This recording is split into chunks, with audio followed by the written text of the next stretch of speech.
প্রথমে আমি কাপড়টিকে 2 ভাঁজ করে নিব। 2 ভাঁজ করার পরে কোমরের মাপকে 4 ভাগ করে 1 ভাগ যে পরিমাণ আসে ওই পরিমাণ 2 সাইডে সেমভাবে মাপ দিয়ে তা জয়েন করে নিব। জয়েন করার পর এক্সট্রা যে কাপড়টা আছে লং মাপার পরে ওই কাপড়টা কেটে দিব। কেটে দেওয়ার তারপর কাপড়টাকে 2 টুকরা করার পরে একসাথে বসিয়ে তারপর উপর থেকে রাবারের ঘর 2 ইঞ্চি রেখে তারপর লং আরেকবার মেপে তারপর মার্ক করে নিব। আমি 38 ইঞ্চি লং নিয়েছি, পাশাপাশি হাফ ইঞ্চি সিলির জন্য। তারপর আমি চক দিয়ে একটা দাগ কেটে নিব।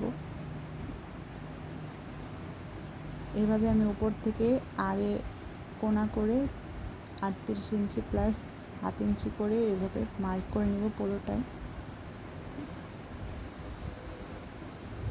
তারপর ফোঁটাগুলো জয়েন করে নিব। জয়েন করে তারপর কাপড়টা এক্সট্রা কাপড়টা কেটে ফেলে দিব।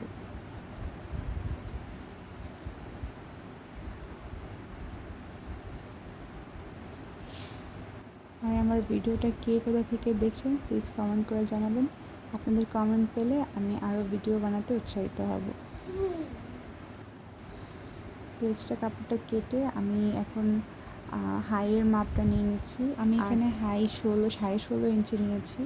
ওইখান থেকে আমি হাফ ইঞ্চ 1.5 ইঞ্চি মার্ক করে তারপর আমি একটু ডাউন করে নিয়েছি শেপটা। পিকচারে যেভাবে দেখতেছেন। এবার আমি এক্সট্রা কাপড়টা কেটে নিচ্ছি। আমি নেক্সট কোনো ভিডিওতে এটার সেলাইটা